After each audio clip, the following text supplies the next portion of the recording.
Je pense qu'il faut que je me rapproche du micro parce que sinon ça va encore pas être assez fort. D'accord.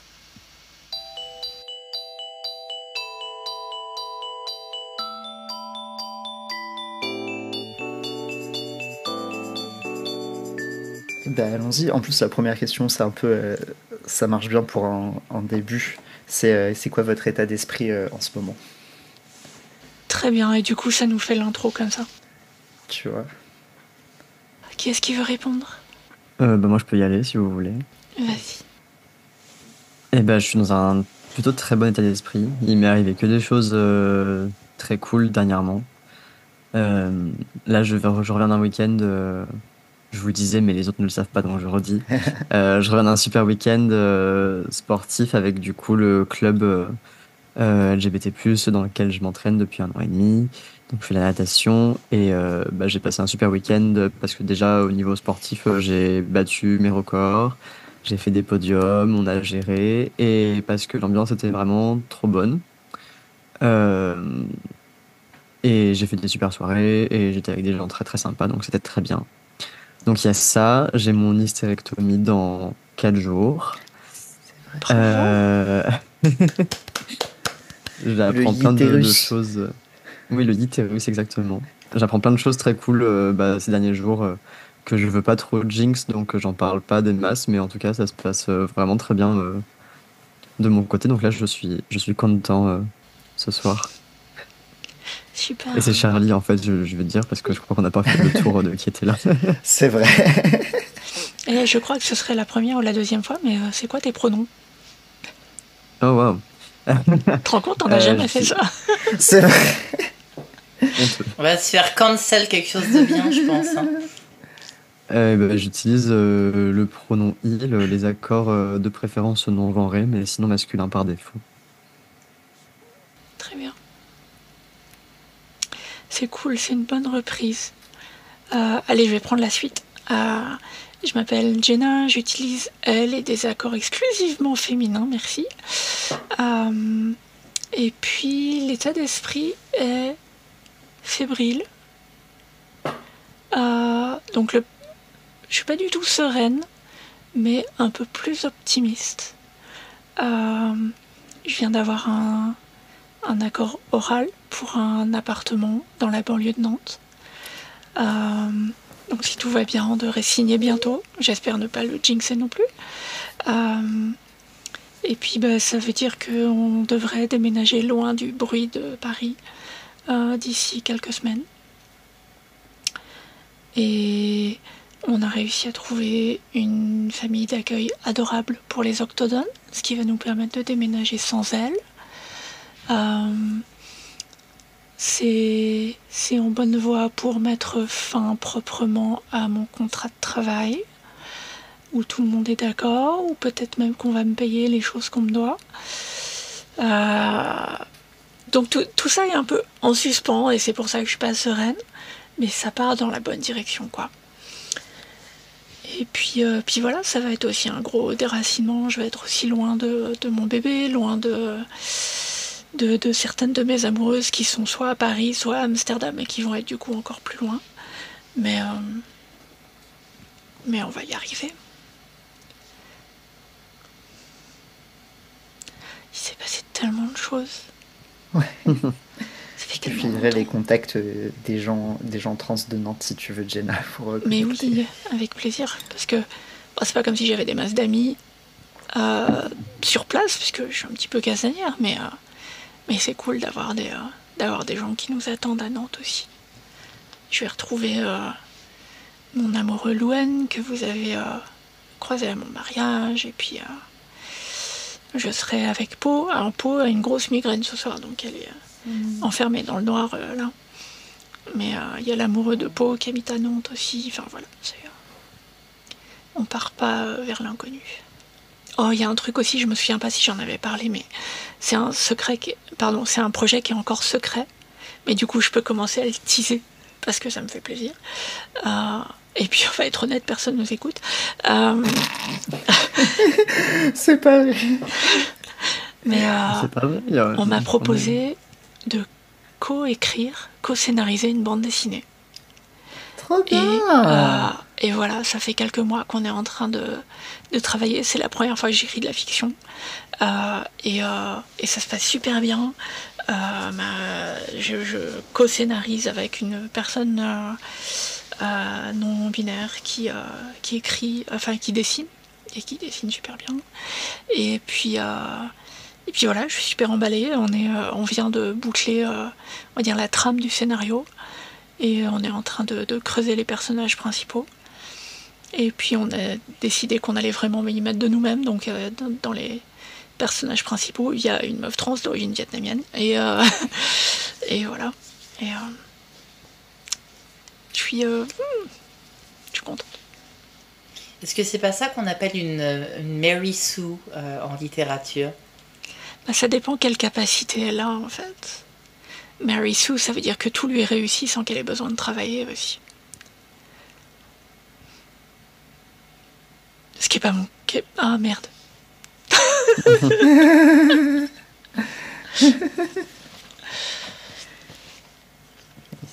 Qui veut prendre la suite? Je veux bien prendre la suite. Ouais, je veux bien prendre la suite. Que dire, je suis dans un état d'esprit qui est quand même plutôt positif.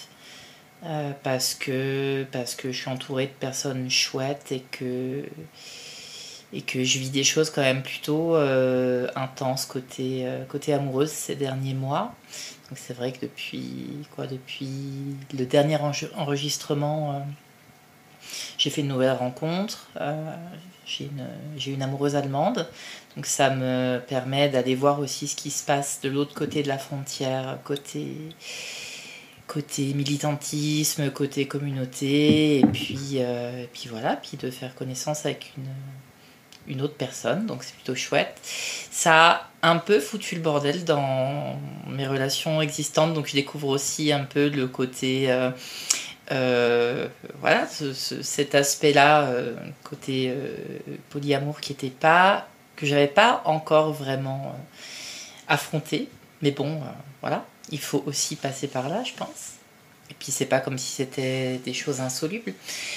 Mais globalement, c'est là, je viens de passer une petite semaine justement avec Valérie, qui est donc ma nouvelle partenaire. C'était plutôt chouette. Et en fait, là, ça fait quelques semaines que j'enchaîne le fait de pouvoir voir mes partenaires, alors que c'est que des relations à distance, mais il y a assez peu de temps qui s'écoule entre le moment où je vois l'une, l'autre. Donc c'est plutôt chouette. Et justement, la semaine prochaine, je retrouve mon chéri. Je vais même pouvoir lui présenter des relations qu'il ne connaît pas encore. Donc c'est plutôt... voilà. Je vais pas dire que... on va pas faire dans le cliché et dire « Oh, le printemps arrive et Mike, elle est toute... en mode toute amoureuse, toute papillonnante. » Mais en fait, un peu quand même. Et puis, j'oublie pas qu'en fait, l'année dernière, à même date, j'étais au fond du trou. Côté moral, côté énergie. J'étais en arrêt long et ça n'allait pas du tout. Donc, le contraste avec cette année est quand même... plutôt saisissant. Voilà.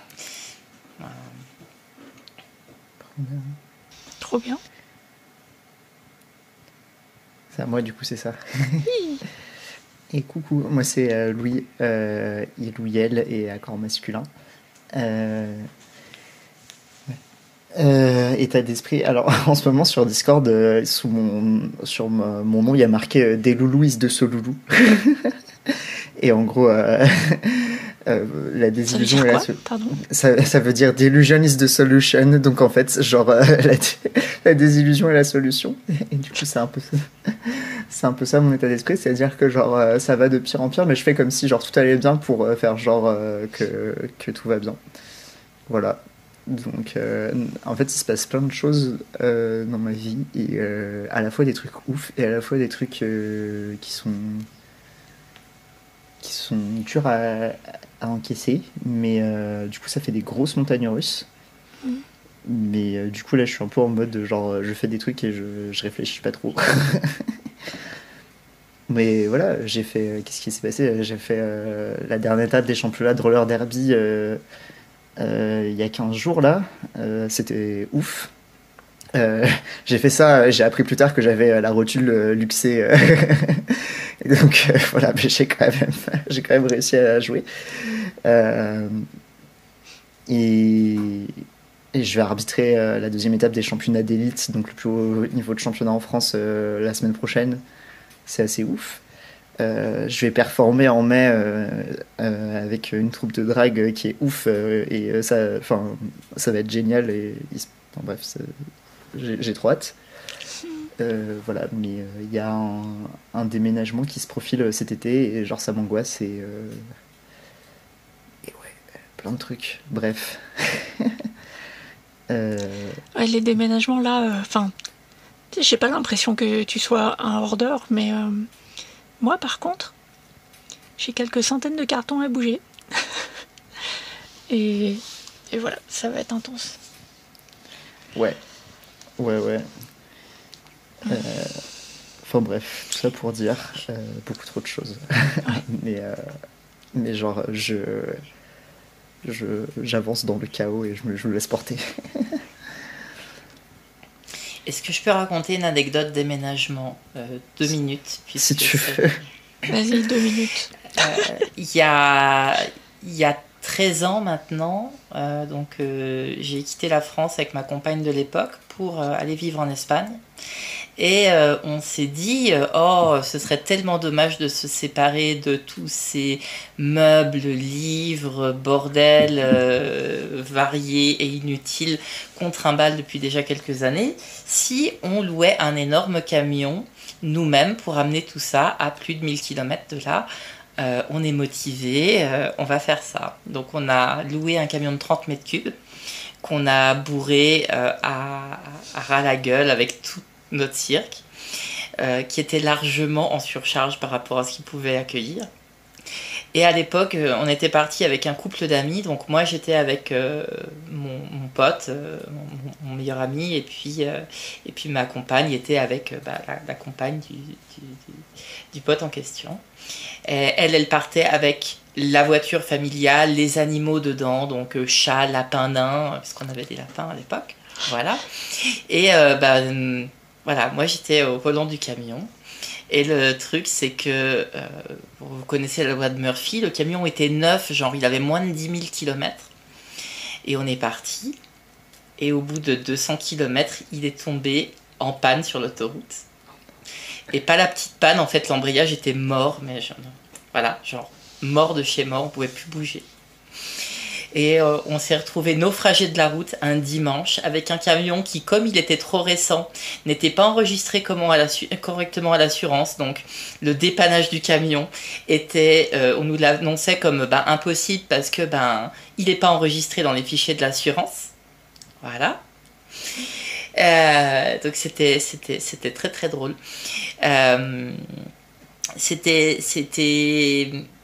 Je dis que c'était drôle parce que bon, on a eu des solutions après, on nous a ramené un camion vide, il a fallu vider le camion qui était plein, remplir l'autre camion, puis refaire toute la route, prendre 2 jours de retard.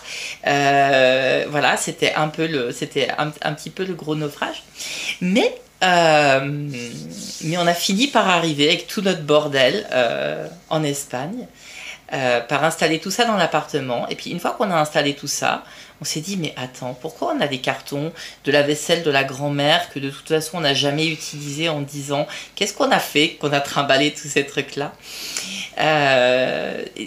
Cette magnifique anecdote de déménagement nous a permis d'apprendre à faire du tri avant de changer de lieu.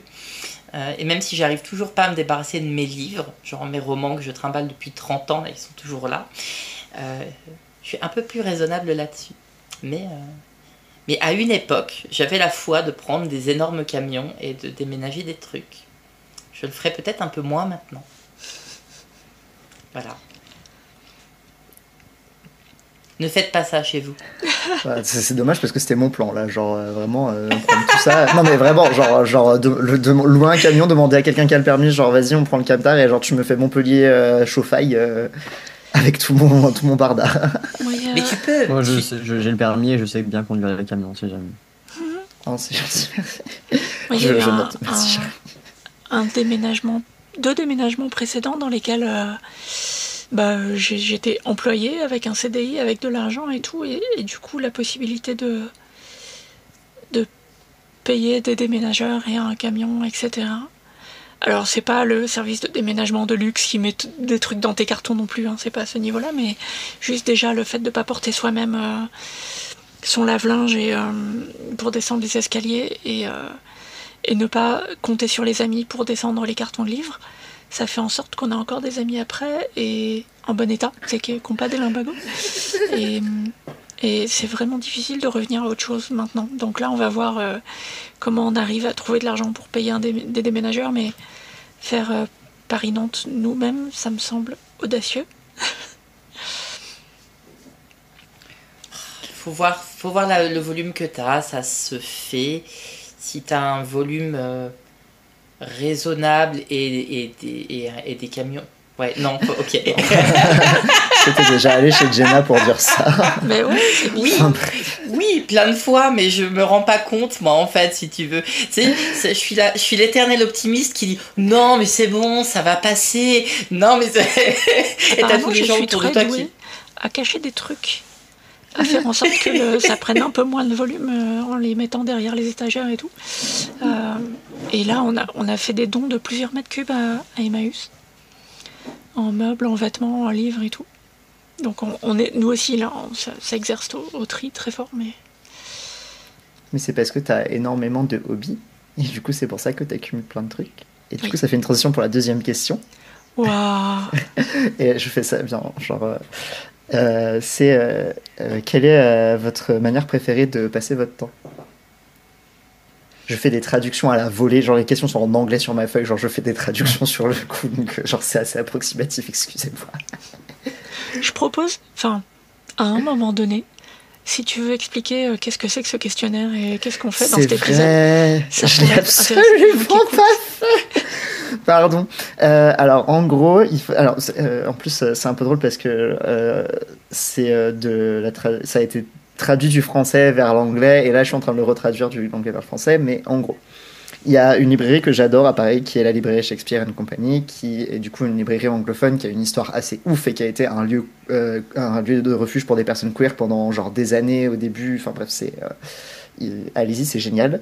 Et il se trouve qu'à un moment donné après ils ont repris des questions de Proust que Proust mettait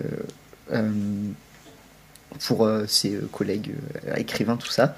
Et ils ont repris du coup 30 questions de Proust comme ça, et ils les ont mis sur leur espèce de petit set qui te donne quand tu vas prendre un café à côté. Et en coup, avec Jenna, on est allé prendre un café là-bas, et on avait les questions, et j'ai récupéré les questions, et à un moment, on s'est dit, ce serait cool qu'on les pose dans un podcast trans, ça pourrait être un sujet chouette. Voilà.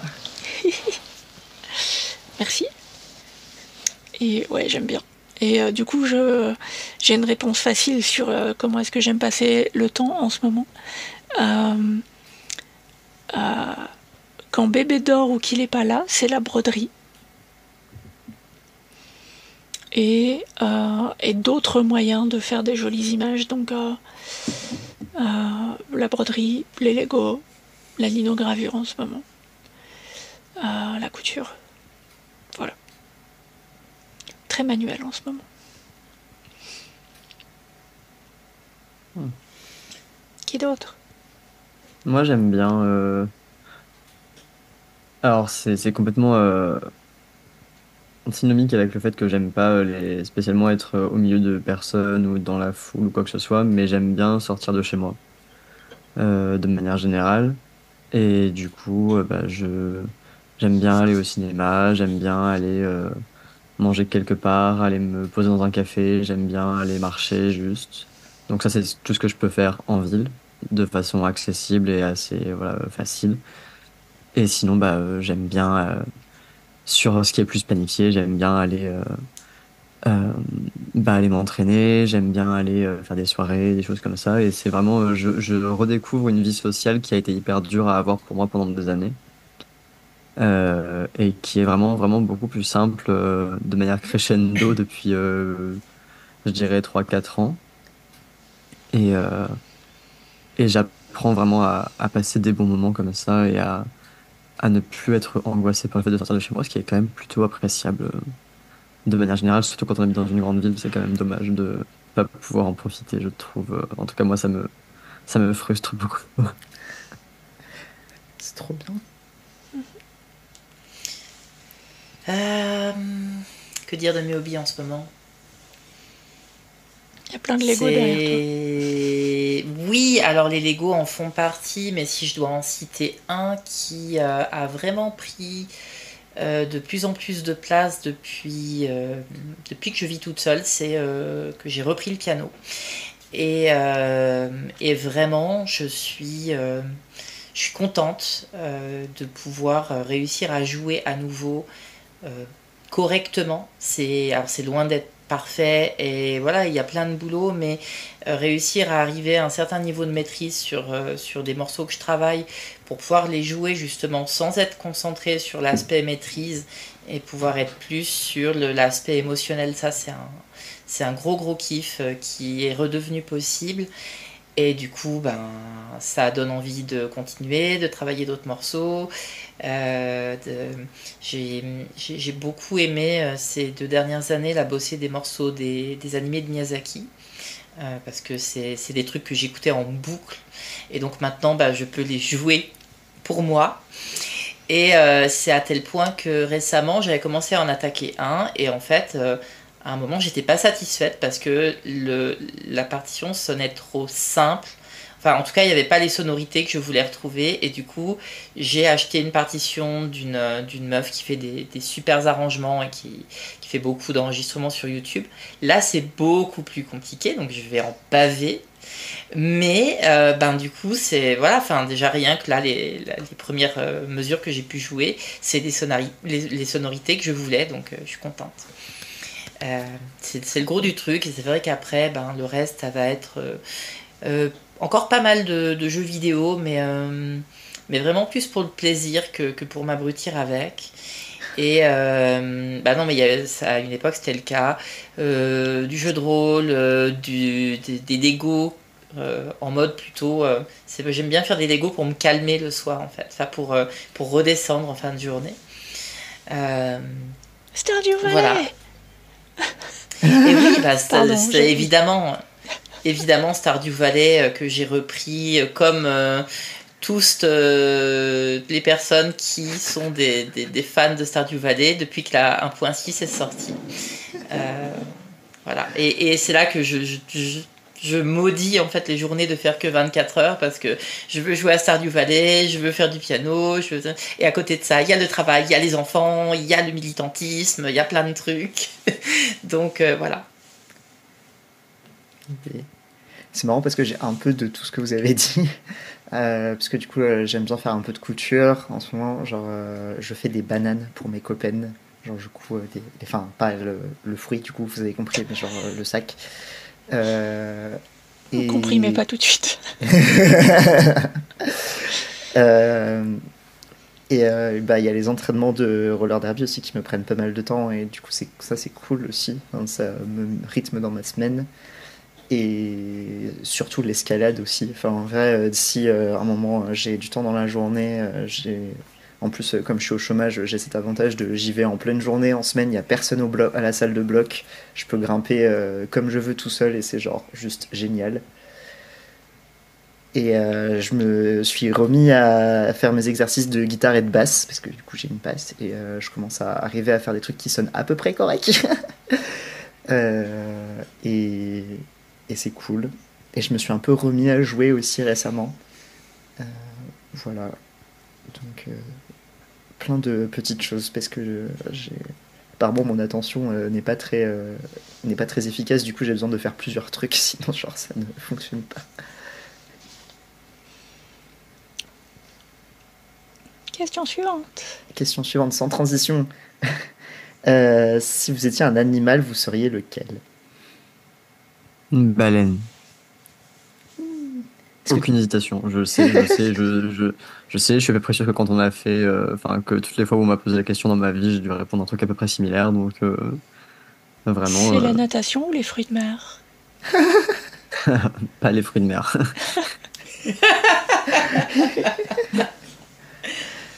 Et Non, du mais coup, c'est si satisfaisant. Je pense, j'aimerais bien soit être un requin-baleine, parce que magnifique, 20 sur 20, plus bel animal du monde, soit vraiment une énorme baleine bleue, quoi. T'es là, tu vibes, tout va bien dans ta vie, t'es immense, personne te peut. Hop. je suis Est-ce content que que t'aies c'est pas précisé les... quelle baleine, parce que j'allais te demander en mode quelle baleine exactement. C'est trop bien. Est-ce que c'est pas Ouais. le requin-baleine qui a été repéré ces dernières années pour attaquer les yachts des milliardaires?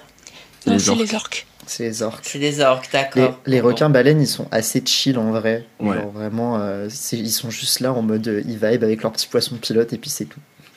Ils ont vraiment de requins que le nom. Enfin, Oui. c'est pas Et le le même fait que ce tempérament soit que des des requins poissons prédateurs. et pas des mammifères, quoi. Mais c'est Ouais. tout.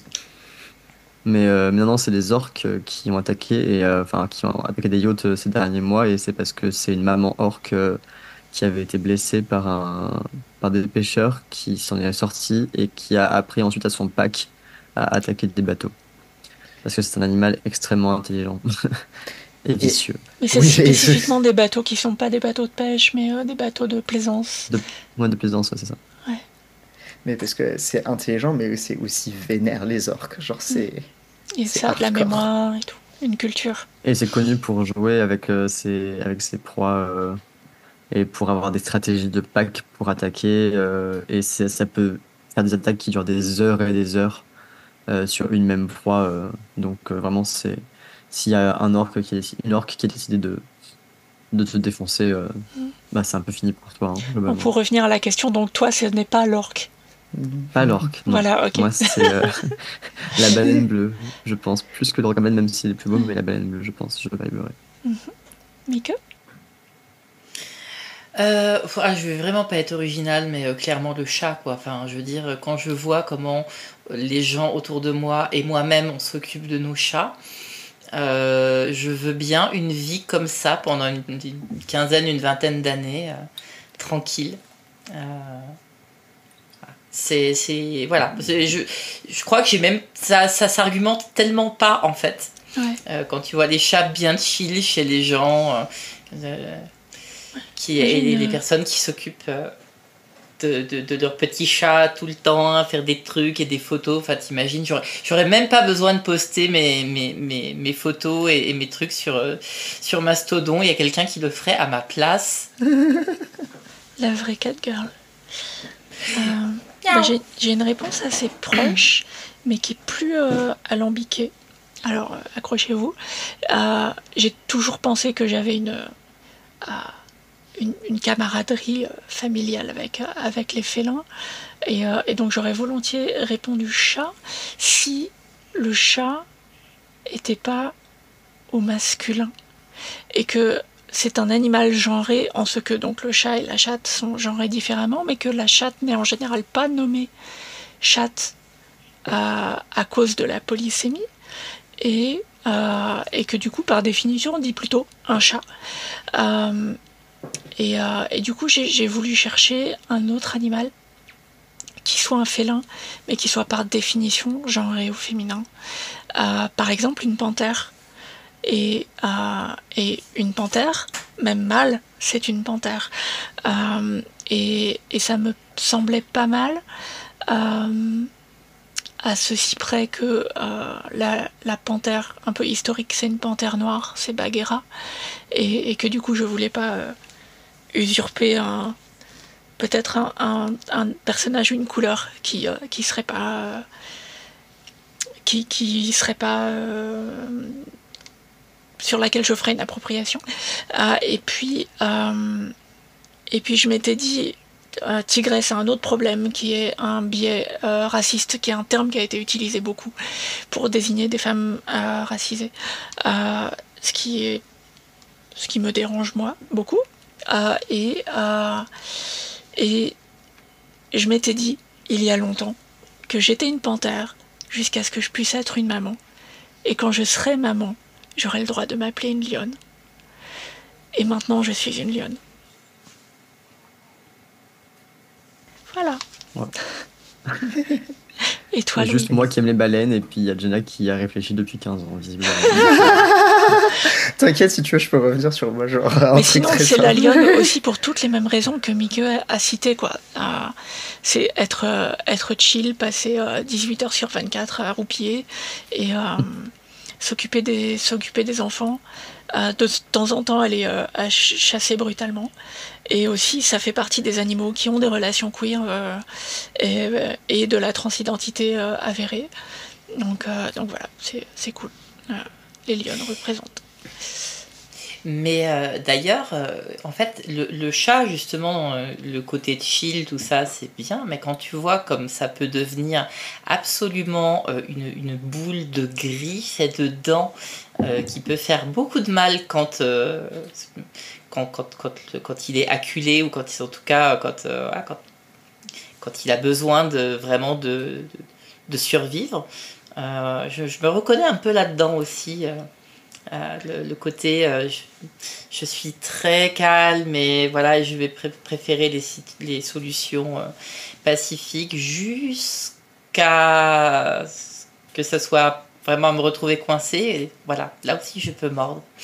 Donc il y a ce côté là, c'est drôle, ce côté le genre du nom qui te dérange. C'est vrai que pour moi je le perçois pas comme ça, déjà peut-être parce que j'ai eu que des chattes en fait depuis très longtemps, que ce soit chez mes parents ou chez moi.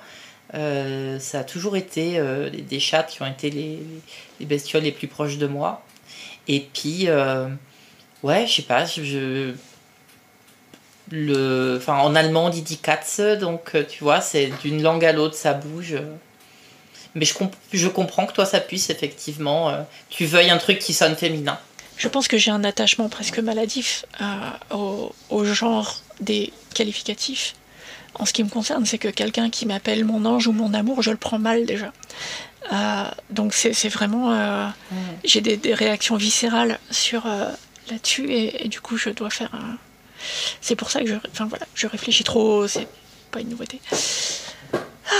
Et Louis, ta réponse, ton animal à toi? Moi, pareil, genre, c'est sans réfléchir un renard. Mais puisque c'est fluffy, ça se met en boulet, c'est mignon, mais aussi ça crie beaucoup, tout le temps. Genre, c'est assez chaotique comme animal. Genre, je sais pas si vous avez déjà entendu un renard. Oui. Mais genre, Si. voilà. Ça a de la pile. Et mais ça fait comme ça tout le temps. Voilà. C'est le plus fort parce que là, je pense que c'est possible que l'enregistrement... Je veux pas pour vos oreilles parce que genre vraiment ça va être désagréable pour tout le monde. Genre. Mais voilà, quand je rigole ou genre quand je crie tout le temps. Voilà. C'est vrai que ton rire, il y a un truc du renard dedans.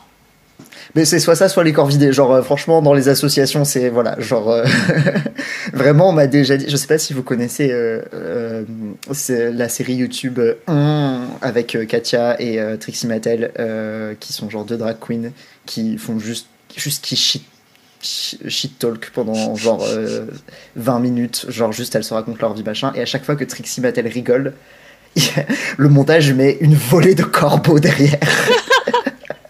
Voilà, et on m'a dit que moi il faudrait pareil aussi des fois quand je rigole. Mais voilà. Donc non, oui, c'est les renards, c'est rigolo. Ça se comporte comme un chat, mais c'est un peu un chien. Et c'est mimes. Et ça crie. Très bien. C'est tout. Très bien. Question suivante. Question suivante, c'est quel livre voudrez-vous faire vivre dans une époque différente? Ouf.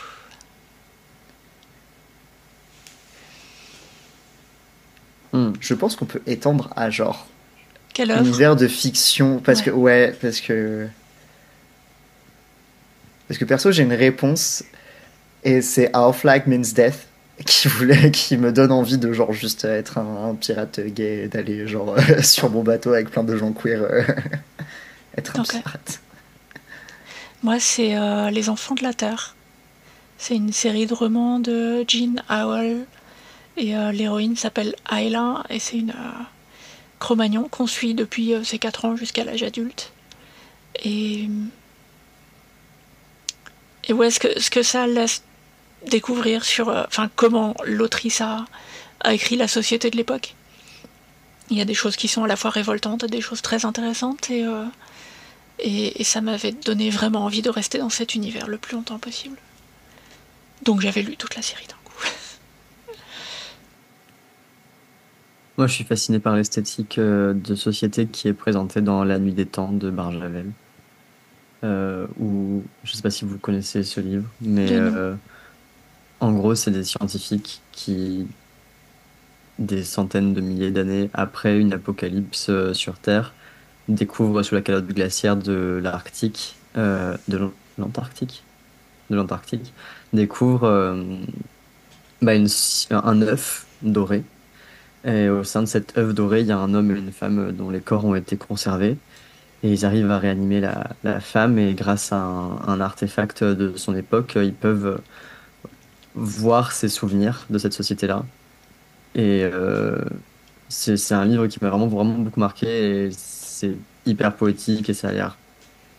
Enfin, c'est hyper violent, mais le livre est très violent parce que c'est sur la fin de cette civilisation-là, mais du coup, juste... sinon, ça a l'air assez extraordinaire. C'est sur et la c'est fin une de très- leur ça- civilisation dans le futur ou la fin de la nôtre? C'est sur leur fin de civilisation. D'accord. Ouais.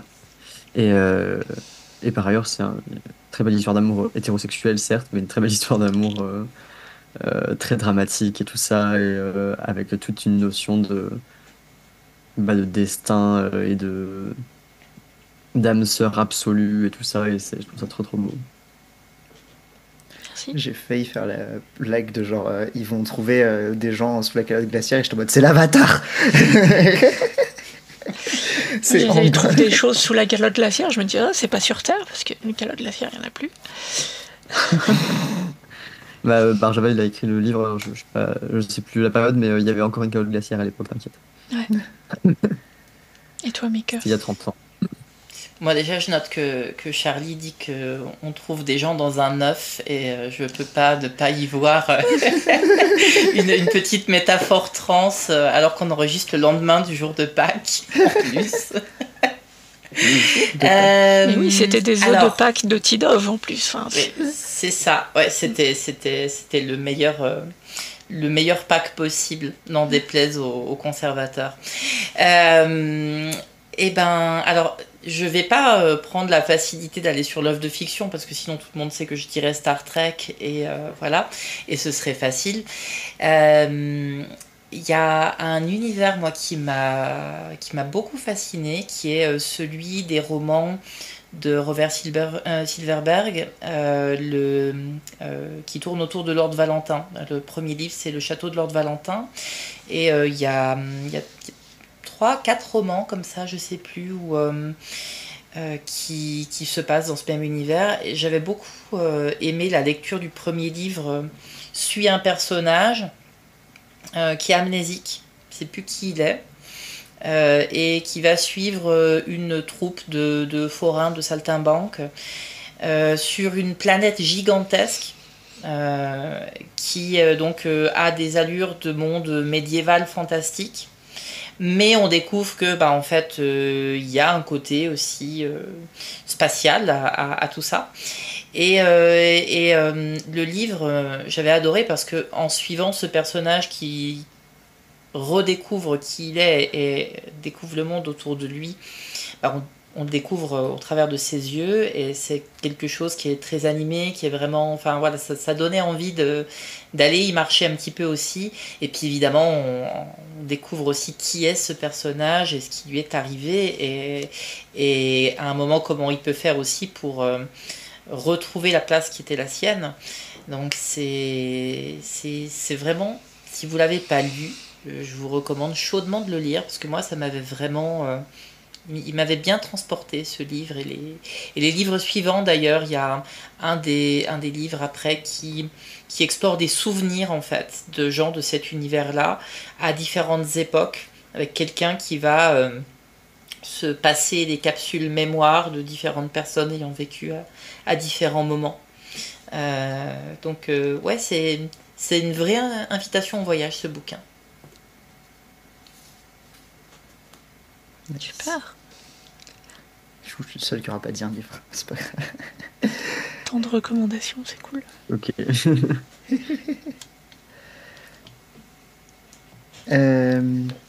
Ah oui, les questions n'ont rien à voir les unes avec les autres, hein, vraiment. C'est quelle est la chose la plus folle que vous ayez mangée? Et genre, craziest, donc la plus bizarre peut-être aussi? Genre.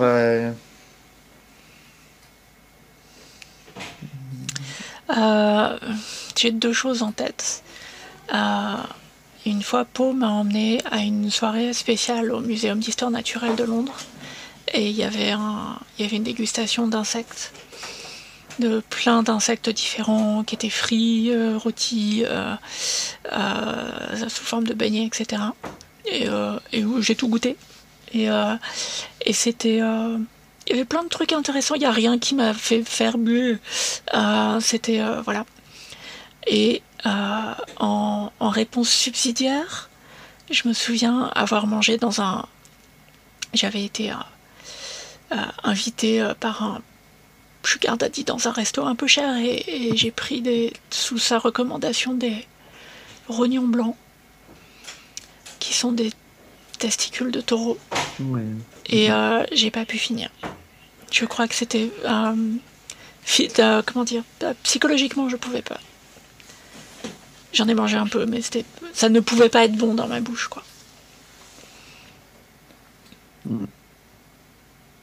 Je crois que j'en ai déjà mangé, mais genre des rognons d'agneau pour le coup.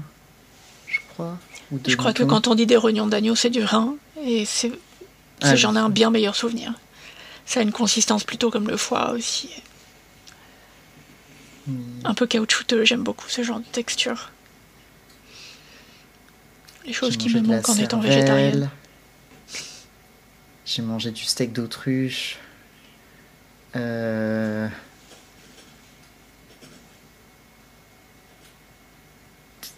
sais pas. Je pense, franchement, la cervelle d'agneau, enfin, de mouton ou de porc, c'est peut-être le truc le plus chelou que j'ai pu manger parce que, enfin, genre, ça, t'as un cerveau, quoi. Genre, et puis, tu sais, dans ma famille, c'était normal, ça. Genre, vraiment, manger des abats, des trucs, genre. Spécifiquement, quand j'étais petit, on me laissait le cœur du poulet parce que j'aimais bien ça.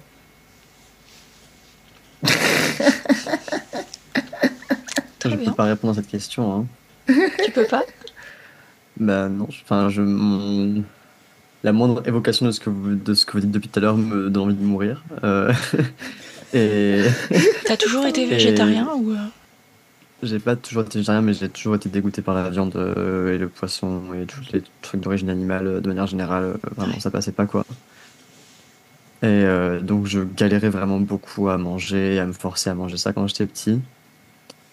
Euh, et non, enfin, genre, j'ai jamais pu manger de lapin, jamais pu manger de cheval ou de trucs comme ça, qui sont pourtant des viandes assez classiques, entre guillemets, quoi. Donc, Ouais. et en termes de texture, en termes de ce que je peux manger, en termes de ce que mon cerveau accepte de concevoir, de ce qui est mangeable, c'est bien trop compliqué de gérer les textures, de gérer la nouveauté et tout ça. Et du coup, je découvre très rarement des choses.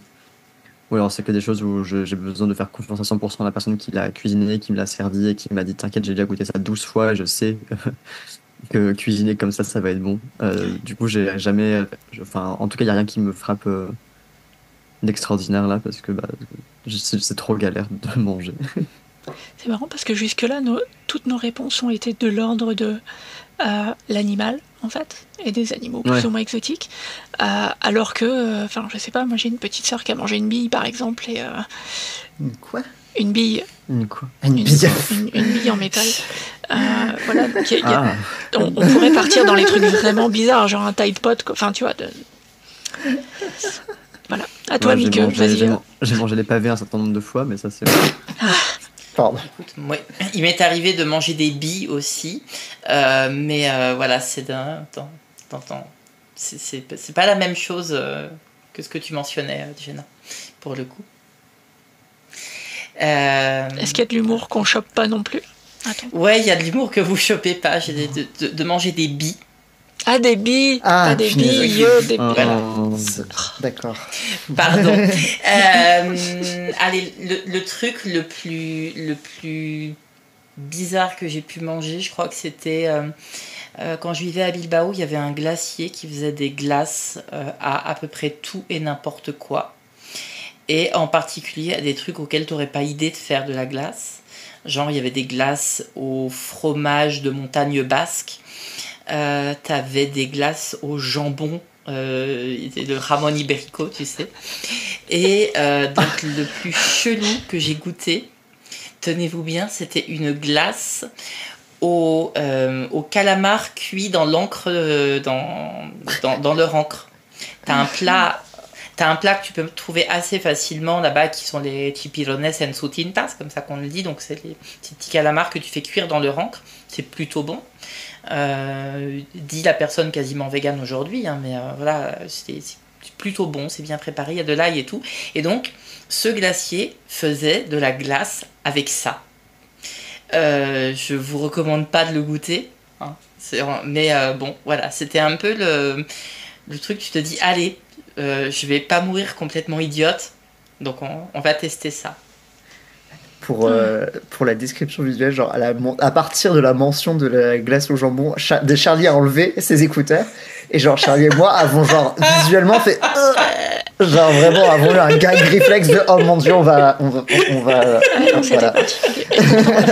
Sur Maintenant l'idée de manger du mammifère ou une pieuvre, enfin des animaux qui ont vraiment une intelligence supérieure, c'est de l'ordre de cannibalisme, quoi. C'est devenu un truc viscéral, quoi. Moi c'est vraiment sur des trucs. Ça me fait ça avec le ketchup, si vous voulez. C'est-à-dire que pour moi, le ketchup est inconcevable. Je ne conçois pas que des gens consomment du ketchup, ça me dégoûte. Ok. Et je ne sais pas l'expliquer mieux que ça. Alors que c'est de la sauce tomate et du sucre. Enfin, il y a quoi d'autre? Bah oui, mais justement, pourquoi tu mets du sucre dans la sauce tomate? Quelle idée? Bah, je sais pas, c'est un chutney, voilà, c'est comme. La réponse, c'est l'autisme, Géna. J'essaye d'être rassurée. Et pourquoi après tu le mets dans une bouteille et pourquoi après tu fais chouic avec? Enfin, vraiment rien ne va. Rien ne va dans cette situation. Moi, j'ai ça avec le riz au lait. Et ça me fait ça avec. Voilà, il y a plein d'évocations de trucs où les gens sont en mode oh le riz au lait j'adore et je suis en mode pourquoi vous faites ça, c'est non arrêtez, ça n'est pas possible. Et du coup moi c'est plus ça qui m'a fait réagir que l'origine animale et tout ça, enfin ou genre je suis pas allé forcément les avec ça, mais ça me tente pas spécialement. Enfin je suis dans une famille où quasiment tout le monde mange la viande, autour de moi il y a plein de gens qui en mangent aussi et du coup je suis en mode faites ce que vous voulez, je m'en tape un peu. Mais moi c'est le concept, mon cerveau a aligné les mots glace et jambon et a dit non.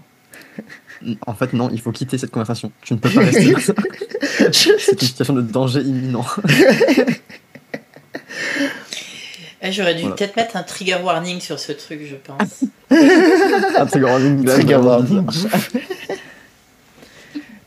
Peut-être pour plus VG, en truc que j'ai mangé qui était chelou, c'est un pote qui est réunionnais qui m'a fait goûter un truc, ça s'appelle des brettes, je crois, enfin je sais plus, une plante réunionnaise, quand tu la manges, ça laisse... Alors c'est astringent, mais genre j'avais déjà mangé des trucs astringents, où juste ça te sèche la bouche, ça fait du salé dans ta bouche. Là ça faisait des picotis de partout dans ma bouche, c'était très bizarre, ça fait une sensation extrêmement chelou, voilà. Et je pense que c'est le truc qui m'a fait la sensation la plus chelou que j'ai mangé de ma vie. Voilà. Je ne recommande absolument pas, genre vraiment. Okay. Surtout pour les potes qui sont neuroatypiques et qui ont des problèmes sensoriels, genre vraiment. Ouais.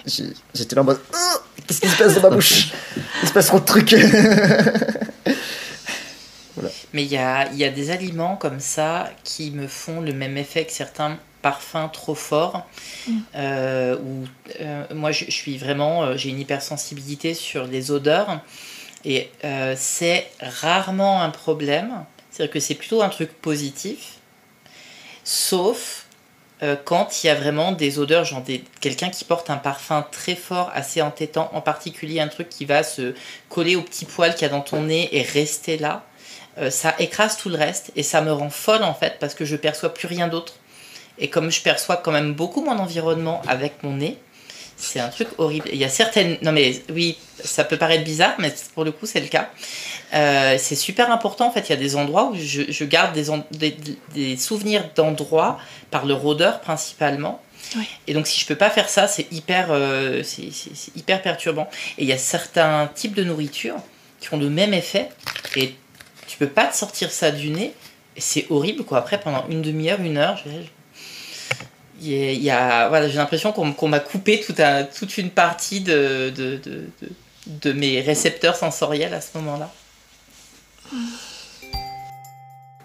Et du coup, on peut passer à la question suivante. Quel est votre voyage préféré? On a déjà fait ou qu'on voudrait faire?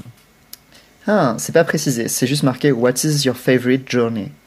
Et le truc, c'est que journey Ah ouais, journée, c'est spécial. en anglais, ça peut être plein de trucs. Ça peut être au sens propre comme au sens littéral ou figuré. pas, quoi. Ouais, Oui, ça. voilà. Du coup, la transition. Bah ça parce qu'en plus une journée c'est vraiment plus littéralement ce qui est important c'est pas la destination c'est les amis qu'on se fait sur la route quoi donc ouais. Je vais prendre un exemple récent mais qui a un littéral voyage. En gros, c'est peut-être pas mon préféré mais genre c'est un très bon souvenir récent où j'ai été la première étape des championnats d'élite de roller derby français était en février. Et quand j'ai été pris, j'étais en mode je sais pas comment je vais faire pour y aller parce que c'est à Orléans, j'ai pas de thune, genre je sais pas comment je vais faire. Et du coup, ce que j'ai fait, pour pas que ça me coûte trop cher, c'est que du coup je suis allé jusqu'à Bordeaux, j'ai rejoint un pote à Bordeaux, et de Bordeaux, on est parti en voiture jusqu'à Orléans. Et du coup, ça m'a fait 4h30 d'intercité pour aller jusqu'à Bordeaux, et ensuite 4h30 de Bordeaux à Orléans en voiture.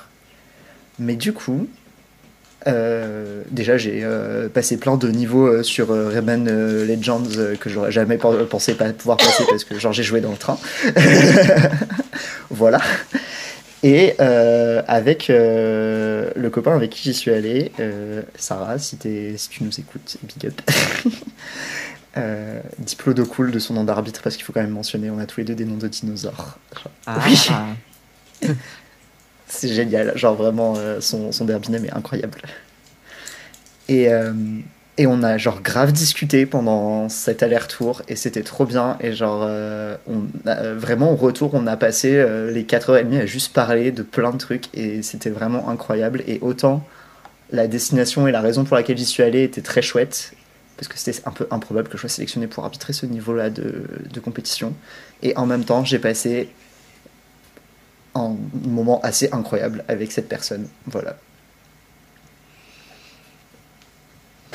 En termes de journée, je trouve que la réponse de la transition, elle est quasiment automatique et elle est difficilement contournable. Mais dans ce type de voyage, il y a ma relation avec Pau, qui a 10 ans, quoi, presque. Et il y a mon chemin vers la maternité, qui est pas du tout un voyage de tout repos, qui a vraiment eu des moments de deuil et des moments durs. Mais c'est ce qui fait les grandes fresques épiques. Et donc, voilà. J'attends d'être posée et tout, et j'ai prévu de commencer à l'écrire. Donc voilà, ça commence à prendre forme dans ma tête. Trop bien. Je vais être un peu terre à terre par rapport à la question du voyage, même si effectivement, comme tu le dis, Jenna, la question de la transition, même le chemin parcouru depuis ces 2 dernières années et ma séparation, ça pourrait être des voyages intéressants à citer. Mais en fait, je pense plus à des voyages à venir qu'à des voyages déjà accomplis. Et j'ai découvert ces dernières années que j'adore voyager en train. Et donc ces derniers temps, j'ai pu pas mal prendre le train pour aller à droite à gauche. J'aime beaucoup le rythme, le fait d'être transporté assez calmement sans trop me poser de questions, de savoir que peut-être à tel endroit il va falloir que je change de train à telle gare, mais c'est relativement chill. Et depuis que j'ai souscrit à cet abonnement de train illimité en Allemagne, j'attends de pied ferme cet été de me prendre une petite semaine. Peut-être toute seule, peut-être accompagnée, mais j'ai presque envie de le faire toute seule en fait, parce que j'ai jamais voyagé comme ça toute seule et je crois que ça serait un gros kiff. Et d'essayer d'aller un peu comme ça à l'aventure en Allemagne, peut-être d'aller du côté de Hambourg, d'aller à la frontière avec le Danemark, d'essayer de tirer jusqu'à Berlin, je sais pas. Et, euh, et, et d'y aller un peu à l'arrache.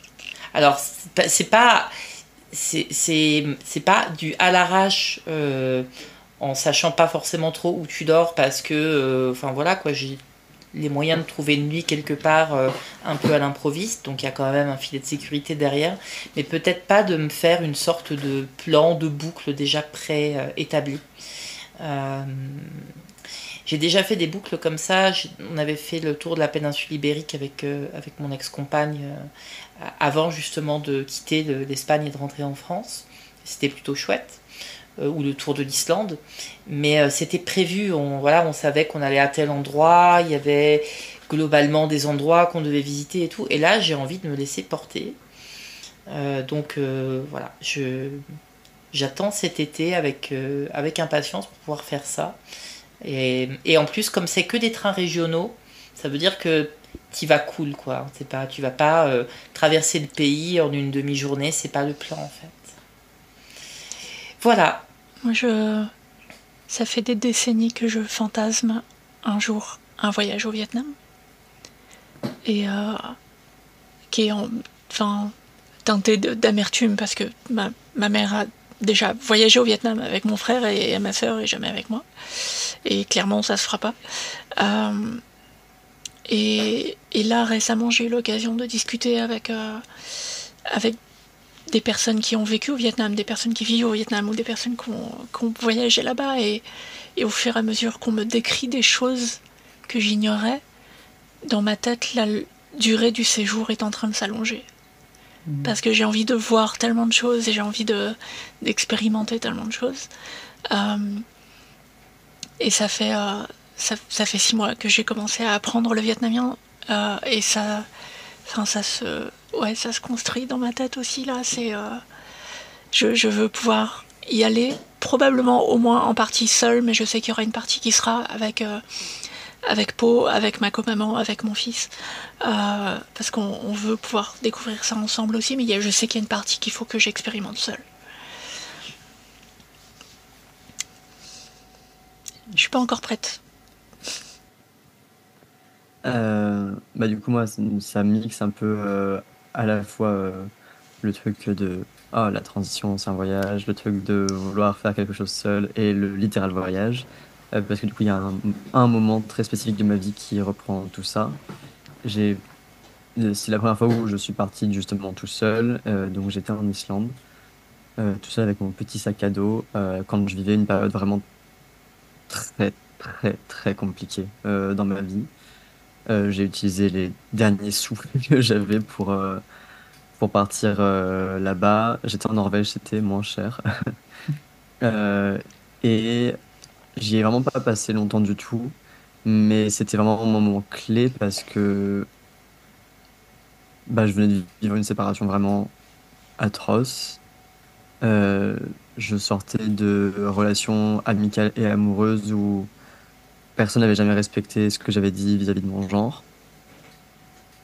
J'étais hyper loin de ma famille, hyper loin de tout ce que je connaissais. Et donc à la fois dans un moment où je pouvais expérimenter des choses et à la fois hyper isolé. Et j'ai été là-bas et j'ai rencontré deux, trois personnes qui m'ont filé un coup de main, qui m'ont guidé, qui m'ont aidé à trouver mon auberge de jeunesse, qui m'ont filé des codes et tout ça, pour que je puisse m'en sortir sur place.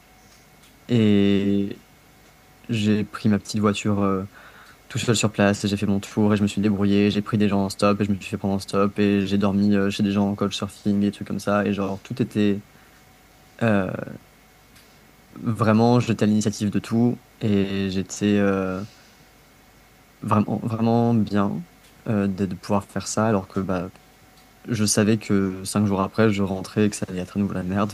Mais ça m'a permis de vraiment respirer à ce moment-là et de pouvoir me dire que bon, bah, en fait, c'était pas grave que tout me lâche et que tout le monde me lâche parce que bah, j'arrivais à passer du bon temps avec moi-même et du coup, c'était cool. Et, euh, et j'ai fait un coming out un peu plus affirmé et officiel après ça, du coup. J'ai eu une expérience assez proche après une rupture très très compliquée.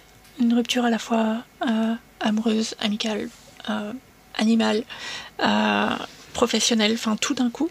Et, et je suis allée passer 5 mois en Australie avec la fin de mes économies. Je suis arrivée là-bas, j'avais plus rien.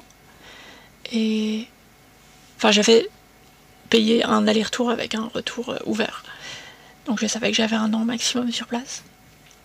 Et voilà, ça m'a... Je crois que c'était une vieille dépression que j'ai eu besoin de passer au calme le plus loin possible de tout.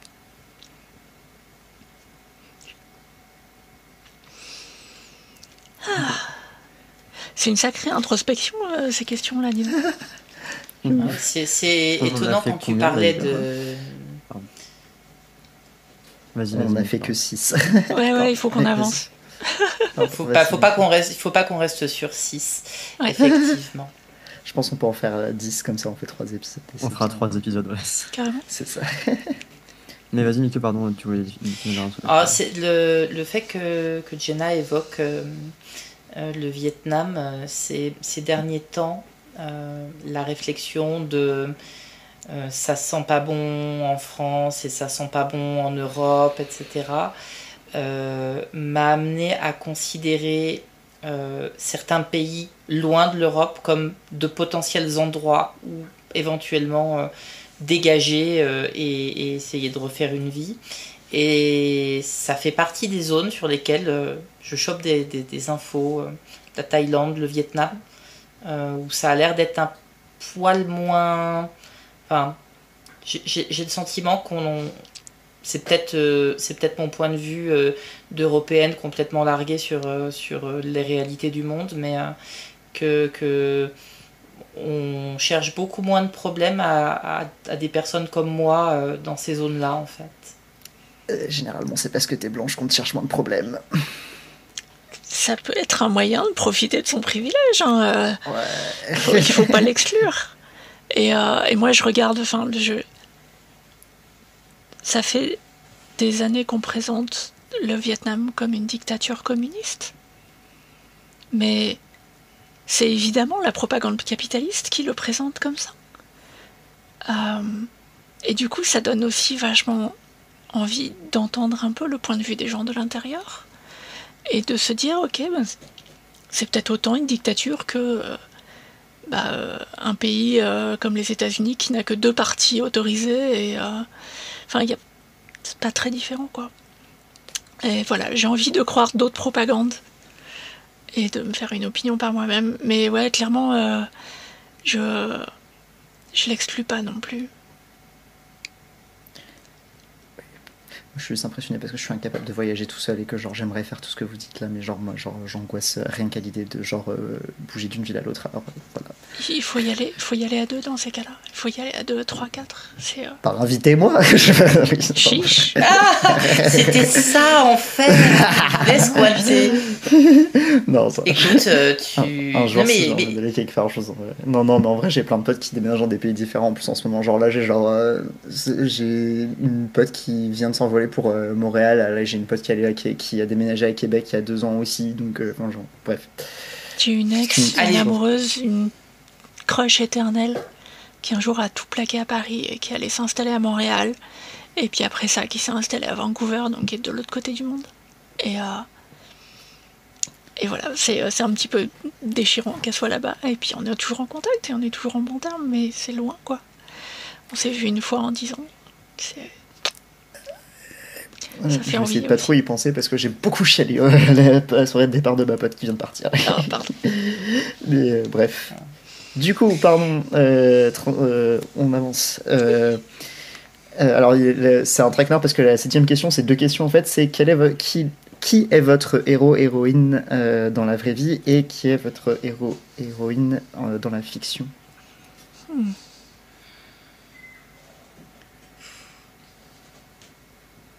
Ça me rappelle des souvenirs d'un enregistrement précédent que... Je me rappelle très bien de ma réponse. Je me souviens plus de ce que... Genre, pour la personne dans la vraie vie, je sais, mais alors c'est pour la fiction, je sais pas. Je me rappelle pas pour la fiction, mais je me rappelle très bien de ce que j'ai dit pour la personne dans la vraie vie, et je me rappelle que tout le monde avait fait « Oh !» Parce que j'avais dit que les vraies héroïnes et héros de la vie, c'était les personnes trans qui se battaient pour leur communauté ou qui se contentaient de survivre, mais qui le faisaient très bien de leur côté. Je vais refaire mon... Oh. Oui, ah oui. Je ne crois pas aux modèles, brûlez vos modèles. Bah, en fiction, je dirais Ahsoka Tano, parce que c'est une réponse facile pour moi. Et... voilà. C'est qui? Ahsoka Tano, c'est une héroïne de Star Wars qui apparaît dans les séries animées Clone Wars, Rebels et dans les séries live-action Mandalorian et Ahsoka. Et elle a enfin une série à son nom. Donc c'est un personnage qui n'existe pas dans les films principaux, mais qui a été construit entre les films. Et on la voit pour la première fois quand elle a 3-4 ans, et qu'elle est enlevée par le conseil Jedi à sa famille pour devenir une padawan. Elle devient ensuite l'élève d'Anakin Skywalker. Et puis elle est virée de l'ordre Jedi avant les événements de l'épisode 3. Et du coup c'est super intéressant parce que ça explique pourquoi elle n'est pas là dans l'épisode 3. Mais elle est d'une gentillesse et d'une droiture et d'une force sans jeu de mots qui fait envie d'émuler. Voilà, vous avez eu du temps pour réfléchir à vos réponses, parce que... mais je pense que pour fiction, j'ai trouvé... C'est ça, tu me dis l'ascenseur. Pour héros dans la vraie vie, je vais écorcher son nom encore une fois, pardon, il faut que je recherche comment on prononce. Est-ce que j'ai un truc? Si dans la vraie vie, il faut vraiment choisir quelqu'un et pas dire une généralité mièvre, je choisis Lou Sullivan pour l'instant parce que vraiment j'ai ma vision de ma sexualité et de tout un tas de trucs de relations a changé en lisant les journaux de Lou Sullivan. Et j'adore le fait que il y a un mec trans gay qui a existé à un moment donné et qui a pavé la route pour tout un tas de monde en disant juste non, on peut être trans et homosexuel et en fait vous allez rien faire à ce sujet-là. Et d'ailleurs moi je transitionne pour être homosexuel, qu'on soit bien d'accord. Donc je trouvais ça je trouve ça vraiment incroyable. Et je trouve ça aussi incroyable d'avoir tenu des journaux depuis ces 12 ans et d'avoir un récit aussi exhaustif de la vie de quelqu'un. Oui. Moi j'hésite là entre Wendy Carlos et Oscar Wilde. Et voilà. Je détaillerai pas, on gagne du temps. Moi je veux dire Alok Vedmenon, qui est une activiste, fashion icon, poétesse, qui fait genre 1000 trucs. Et qui est une personne non-binaire d'origine indienne qui fait beaucoup de militantisme aux États-Unis et qui a une manière d'articuler les choses qui est assez ouf, je trouve. Tout ce qu'elle dit, mais après, du coup, comme elle l'explique, c'était genre, en fait, comme je suis une personne queer racisée, genre, il a fallu que je montre que j'étais excessivement intelligent et articulé pour qu'on prenne mes propos au sérieux. Je trouve que cette personne est assez incroyable et ça m'inspire beaucoup dans ma vie de tous les jours. Voilà. Et en personnage de fiction, je vais être hyper niais, mais je pense que je vais dire Steven de Steven Universe. Très bien.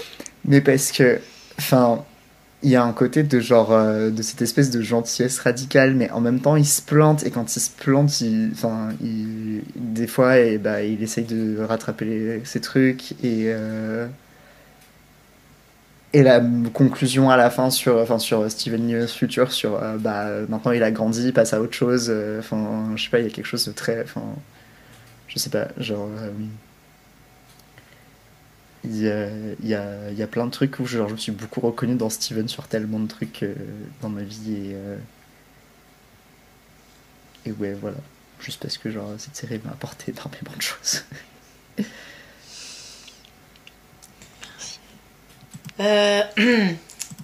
Non, faut que je réponde des trucs intelligents. Pas obligé. Je vais pas être très originale sur la question du personnage de fiction, puisque j'en ai déjà parlé, donc pour moi il y a ce personnage de Jadzia Dax dans Star Trek qui est une telle icône trans, queer, mais aussi une meuf badass, une personne qui a des principes, une personne qui a quand même parce que comme elle a ce verre, ce symbionte là qui se passe d'hôte en hôte et qui retient leur mémoire, leur connaissance, etc. Elle a quand même plus de 300 ans de vie cumulée, et où il y a une espèce de sagesse qui permettent des situations où elle est capable de dire à quelqu'un qui a l'air un peu perturbé, ou toi t'as des problèmes avec ta femme, et quand il lui demande comment elle le sait, elle dit j'ai connu ce regard des deux côtés du miroir. Je trouve que c'est plutôt intéressant. Donc voilà, je suis team Jadzia jusqu'au bout. Pour les personnages pour des personnes réelles, je vais pas citer un nom en particulier, mais moi j'ai vraiment beaucoup d'admiration pour nos aînés trans en fait, et ça rejoint peut-être un peu ce que tu disais, Charlie, mais je pense à des personnes comme Christine Jorgensen, comme tu as parlé de Wendy Carlos, Jenna, on peut penser à Marie-Pierre Prévost en France. On peut penser à des personnes transmasques qui ont été un peu redécouvertes ces dernières années, comme George Allen par exemple, qui se sont créés des possibilités de vivre leur vie là où il n'y avait rien, quoi. Il y avait vraiment rien. Ouais. Et j'ai l'impression que on leur doit tellement, et qu'il y a tellement de personnes qui savent pas qui c'est, qui connaissent pas les racines de nos transitudes, et ces personnes qui ont foutu les coups de pied dans la porte des fois en disant je veux ça, et je veux trouver la personne, le professionnel qui va pouvoir m'accompagner, et je vais essayer de réussir à faire changer mes papiers, même si la possibilité a pas l'air d'exister. Enfin, je vais utiliser le terme exprès, on a un tel confort aujourd'hui par rapport à ces personnes-là. Et donc, oui, nous qui vivons ça, on peut le relativiser évidemment, ce confort, mais je veux dire, c'est fou de se dire, d'avoir été capable d'avoir une attitude tellement affirmative dans qui elles étaient, d'avoir pu rendre possible des choses qui l'étaient pas, qui ne paraissaient pas du tout. Oui. Merci à nos aînés.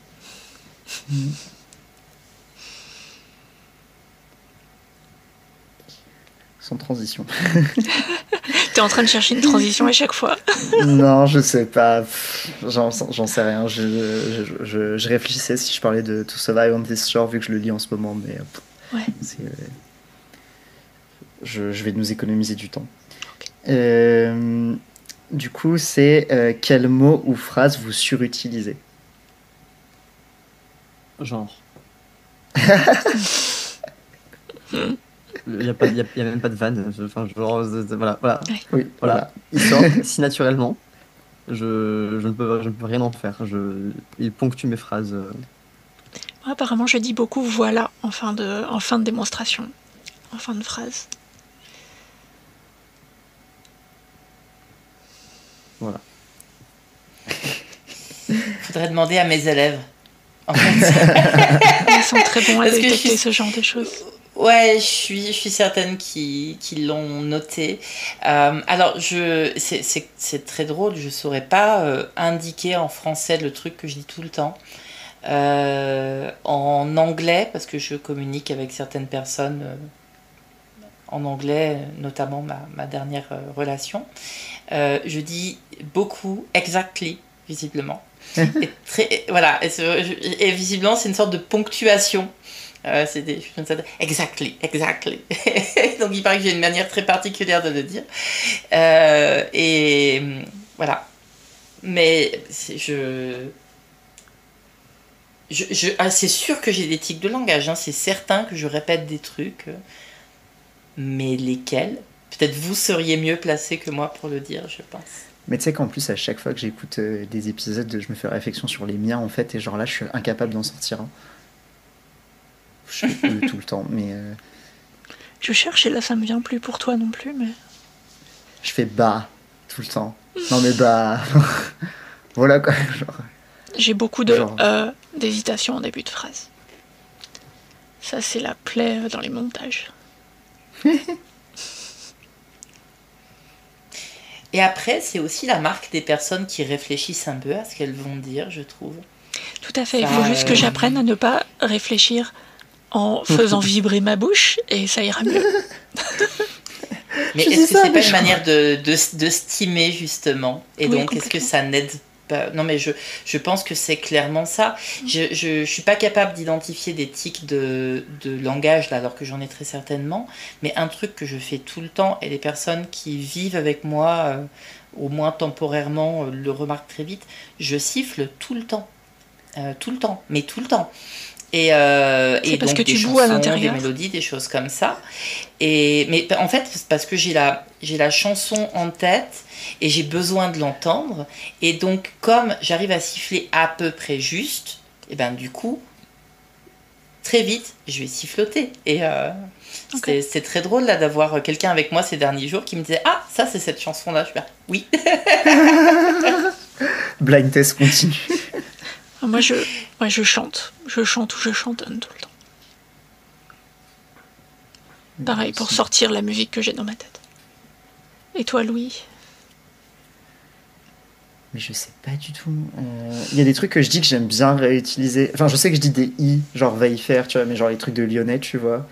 Mais il y a juste des expressions que je les dis pas si souvent, mais que j'aime bien, genre le truc de dire Dieu seul le sait et il s'en fout. C'est un truc que j'ai repris à ma grand-mère et qui me fait mourir de rire, donc du coup j'adore le dire. Et faut pas y craindre, genre. Mais mon arrière-grand-mère disait mange, c'est toujours ça que les boches n'auront pas.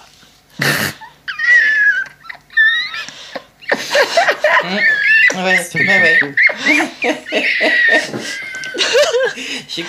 J'ai connu ça aussi dans ma famille. Putain, on a cassé Louis. Merci mamie.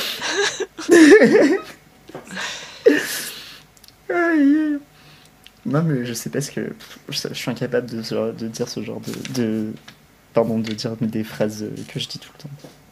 Faudrait demander aux gens qui me connaissent qui sont capables de dire parce que je sais que j'ai des tics de langage, enfin, je sais qu'il y a des trucs que je réutilise tout le temps mais je suis pas capable de les... On peut demander aux personnes qui écoutent le podcast qu'est-ce que vous nous entendez répéter en permanence, n'hésitez pas à le mettre dans les commentaires. Oui, incroyable. Parfait, merci Charlie. Hop. Question 9. Quelle est votre idée de... quelle idée vous faites de... Merde, mon cerveau marche plus. Perfect happiness. De votre joie parfaite, c'est pas la bonne traduction. Du bonheur parfait. Parfait. Merci. J'ai utilisé tous mes neurones disponibles aujourd'hui. Généralement, on avait l'épisode oh, bah là on est que 4, on va réussir à faire le truc entier. Quel moment. Ah là là. Du coup, le bonheur parfait, c'est. J'ai vraiment une vision très, très claire de moi et dont j'espère qu'un jour elle se réalisera. de moi, une maison à la campagne, beaucoup de chiens, mes amis amoureux à proximité, voilà. Et puis, du travail que je peux faire de chez moi et ou l'abolition du capitalisme, hein, vraiment, si on peut pousser au maximum du bonheur parfait, le besoin de travailler. Et de l'aide intra-communautaire et du fonctionnement du vivre ensemble, d'élever des enfants de manière commune, d'avoir mes petites chèvres dans leurs petits prés, tout ça, quoi. Voilà, ça serait super. Et s'il pouvait continuer à neiger de temps en temps, ça serait vraiment exceptionnel.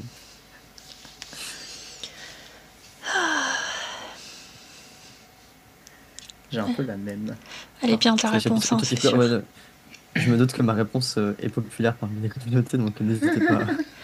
Je peux disons, commencer la mienne ou commenter la tienne avec une citation de mon film préféré qui s'appelle The Hours. Et du coup, entre-temps, j'ai cherché la citation. Donc je vais vous lire ça avec mon accent anglais. Mais... I remember one morning, getting up at dawn. There was such a sense of possibility. You know that feeling? And I remember thinking to myself, so this is the beginning of happiness. This is where it starts. And of course there will always be more. It never occurred to me that it wasn't the beginning. It was happiness. It was the moment, right then. Et voilà, pour moi, le bonheur, il est beaucoup dans l'attente de construire quelque chose de parfait qui va venir. C'est une maison près de Nantes, bientôt, qui est assez grande pour accueillir plein de monde, avec Pau, avec mon bébé, ma co-maman, avec les amoureux, amoureuses. Et c'est aussi savoir reconnaître le moment, et pas juste attendre qu'il soit passé pour en profiter. Ça, c'est hyper fort, cette dernière phrase, parce que je crois que c'est quelque chose... c'est essentiel, en fait. Être capable d'en profiter quand ça arrive. Et pas de se dire, merde, cette époque, elle était chouette, et elle n'est plus. Ça fait un peu écho à... Enfin, je vais pas être hyper original dans ce que je vais dire, mais il y a une composante du bonheur parfait là, qui pour moi est de plus en plus évidente, c'est que mon chéri se rapproche de là où j'habite, voire même qu'il vive avec moi, mais on va déjà être... Je vais être plus mesurée dans que Charlie, dans l'utopie, c'est déjà, voilà, l'avoir près de moi, dans un lieu où peut-être je n'ai pas le sentiment que montent de plus en plus des franges de la société que je dérange et qui préféreraient me voir disparaître. Et puis voir mes enfants grandir, en fait, devenir une vieille dame. Ça, j'ai vraiment envie de pouvoir devenir une vieille dame. Et ouais, partir avec l'idée que il y a des possibilités et un futur peut-être pas radieux, mais en tout cas un futur possible pour mes enfants et ceux qui viennent derrière. Et ce serait vraiment juste ça me permettrait de dire que j'ai atteint un état de bonheur relativement parfait par rapport à ce que je connais aujourd'hui. Mais on verra.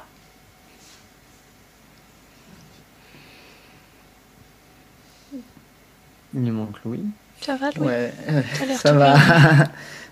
J'essaie de me retenir de pleurer. Oh. On a cassé Louis. Non, la maison au bord de la forêt avec un jardin et un grand pré pour mettre des chèvres et des vaches et pareil des chiens, des chats et des lapins, des gens des Flandres spécifiquement parce que j'adore les très gros lapins Des capybaras.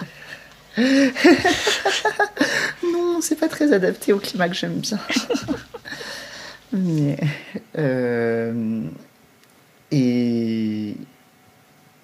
et juste être queer au foyer, genre faire à manger, enfin genre vivre avec des gens que j'aime, que ce soit des partenaires ou des amis, et être la personne qui fait un peu le ménage, qui cuisine et qui voilà, qui prend soin des gens et des animaux. Et voilà. Et ouais. Et être genre le petit vieux sur un banc au bord du chemin de la forêt, quoi. J'aime bien qu'on n'ait pas besoin de grand-chose. Ah, mais moi, enfin, genre, il y a des trucs qui m'ont fait réaliser il y a pas longtemps que, genre, en fait, j'ai juste besoin d'avoir, genre, de vivre avec une ou plusieurs personnes et genre, de prendre soin des autres et c'est tout, quoi. Genre, Ouais. Genre, franchement. Et moins de bruit. J'ai besoin de moins de bruit dans mon entourage. Alors, pas moi, parce que genre, j'ai toujours quelque chose qui tourne chez moi. Genre, il y a de la musique, il y a un podcast. Genre, il n'y a jamais le silence chez moi. Je ne peux pas rester seul. C'est pour ça que genre, je veux vivre avec des gens et des animaux. Genre, c'est impossible pour moi d'avoir du silence. C'est genre, ça m'angoisse. Ah, ça me dérange pas d'avoir un podcast ou de la musique, hein, mais j'aime bien que, justement, entre les moments où j'écoute quelque chose, j'éteins et je n'ai pas le flot des voitures derrière mes fenêtres, quoi. J'en peux plus des voitures. Je vais brûler les caisses, je pense, bientôt. Tout cramé. Mais surtout dans Lyon, qu'est-ce que vous avez besoin d'avoir des bagnoles dans Lyon? Il y a des transports en commun dans tous les sens. Arrêtez. Mais oui. Et à Paris. L'aspect maison à la campagne dont vous avez parlé au moins Charlie et Louis, même ça ressort un peu dans ce que tu dis, Jenna. Moi, je l'ai vécu, la maison à la campagne, je l'ai vécu. J'ai vécu la maison au bord de la mer et la maison à la campagne. Et j'en suis revenue parce que ça paraît une composante... ça paraissait tellement évident. Et en fait, quand je l'ai vécu, je me suis rendu compte que c'était bien, mais c'était pas suffisant s'il n'y avait pas la possibilité de me rattacher à une communauté, par exemple. Oui. Ça, c'est quelque chose que je pouvais avoir la maison à la campagne idéale, là, il y a quelques années, maison que j'ai vendue il y a quelques semaines. Et ben, c'était creux. C'était creux. Il y a vraiment...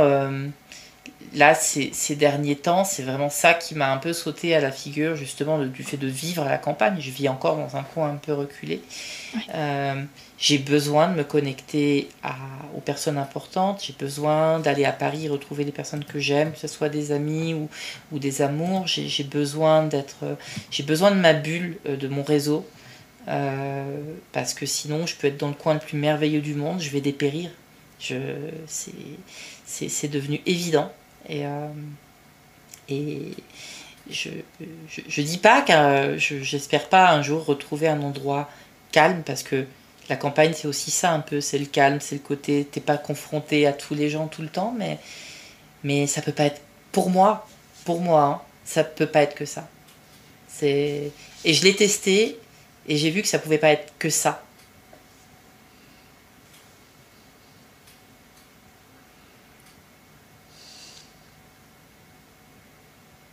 Et peut-être une grosse maison à la campagne pour inviter des gens queer sympas.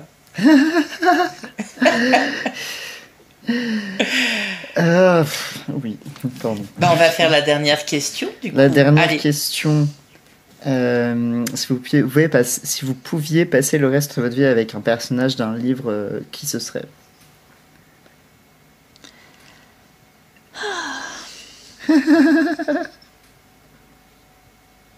Je sais parce qu'il faut que je regarde physiquement ma bibliothèque pour me souvenir de ça. Ouais.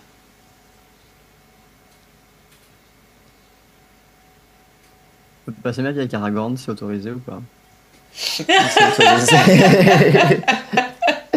Vous êtes autorisé. Bon bah voilà, je veux ça du coup, merci. C'est pour ça que moi j'ai pas cherché à aller loin. En fait, je me suis dit bon, qu'est-ce que je trouve vraiment extraordinaire, beau, avec qui, franchement, si je pouvais passer le reste de ma vie à courir à travers les champs et à être homosexuel avec lui, ça serait vraiment super.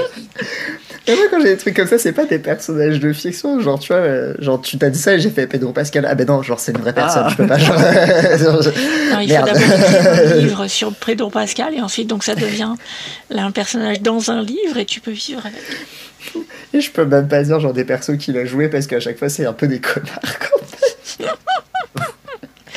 Ou alors il meurt assez rapidement, donc Oui. Et genre, je Et vais pas dire. horriblement. Je... Merde, pourquoi j'ai plus son nom, le mec de The Last of Us? Parce que, genre, il est... Joey, il est. Enfin, Non. Joël, Ouais, Joël. oui, c'est il Joël. est. Joël, il est horrible. J'ai joué au jeu et j'ai regardé la série. Hein. Genre, voilà, genre, ma mémoire en est là. Mais, mais non, je vais pas dire une personne, mais je vais faire un petit hack. Il y a le roman graphique, comme on dit en France, Dans un rayon de soleil, On a Sunbeam, de Tillie Walden. Et globalement, c'est un univers un peu fantastique dans l'espace. Et elles sont, enfin, le groupe est dans un vaisseau en forme de carpe. Et c'est juste des lesbiennes, des personnes queer en général qui retapent des ruines, qui font des. Bref.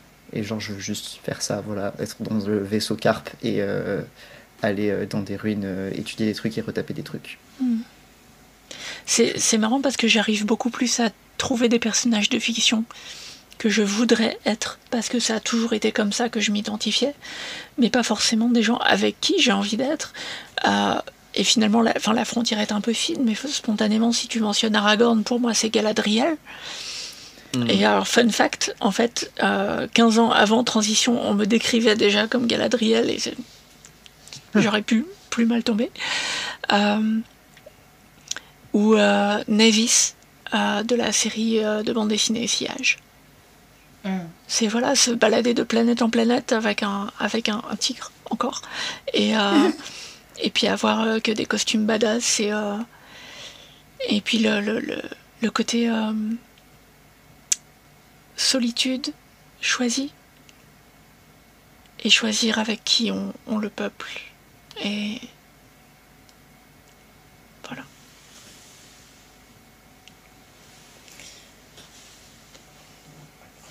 Moi, je vais pas répondre à cette question. Parce que non, mais il n'y a pas de personnage qui me vient. Et j'ai pas envie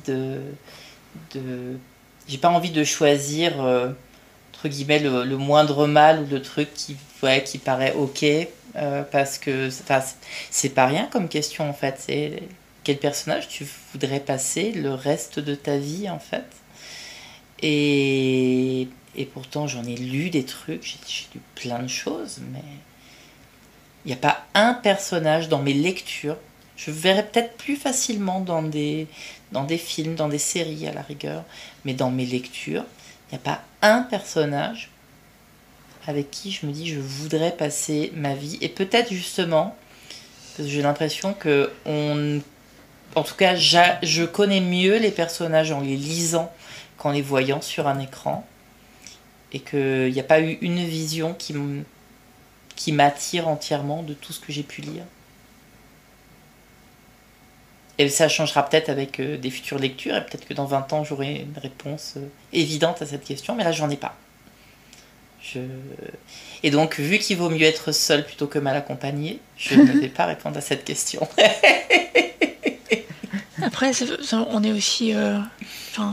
certaines d'entre nous ici sont polyamoureuses pour une bonne raison, quoi. C'est pas un personnage et c'est avec toute la communauté de l'anneau qu'on a envie de vivre. J'allais dire, moi, s'il y a toute la communauté, c'est pas un problème non plus. Hein.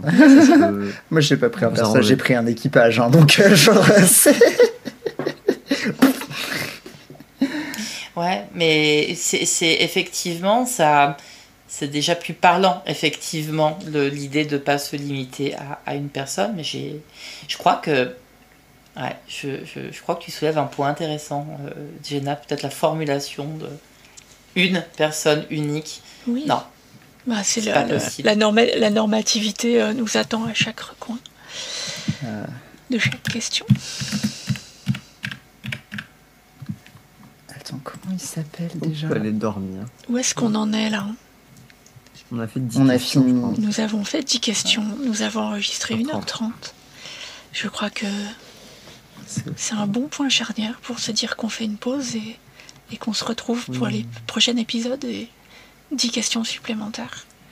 10 Yes. moyens de mieux nous connaître. Et vous savez ce qui peut être vraiment très rigolo? C'est que, est-ce que je peux dire qu'il y a sûrement un épisode qui va être enregistré en live à Lyon au mois de juin, Ouais. puisque Jenna, tu as soumis l'idée pour la quinzaine des fiertés lyonnaises. Si on se débrouille bien et qu'on fait ça sur un temps où on est dispo tous les 4, ça peut être la 3e et dernière partie qui est enregistrée en direct. Ce serait très chouette. Avec Ça serait participation honoraire du public. formidable. Mais alors, par contre, il va vraiment falloir qu'on discute organisation, parce que je dis pas que mes week-ends sont pleins déjà, mais mes week-ends sont pleins, en fait, concrètement. Et ben il reste les semaines entre les week-ends. Il y a des gens qui Non, ont mais- un travail, je crois, dans cette situation. Mais parlons vite de ça. Est-ce qu'on arrête l'enregistrement? Ouais, je pense qu'on peut faire. Ok, On dit au revoir aux gens? on a fait un au revoir Kistonais ou ça fait Non, un on n'a pas truc fait un au peu revoir brutal? Kistonais. Non, non. Bon, On va bah pas lâcher retrouvez-nous nos comme d'habitude auditeuristes sur les comme ça. réseaux comme d'habitude et puis mettez-nous des étoiles, des pouces, des likes et d'autres doigts si vous voulez.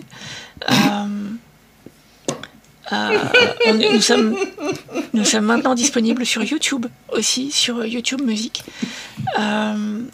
Et voilà.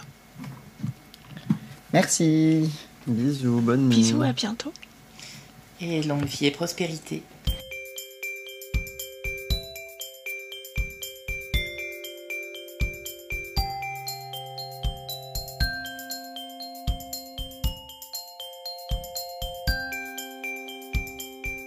nre.fm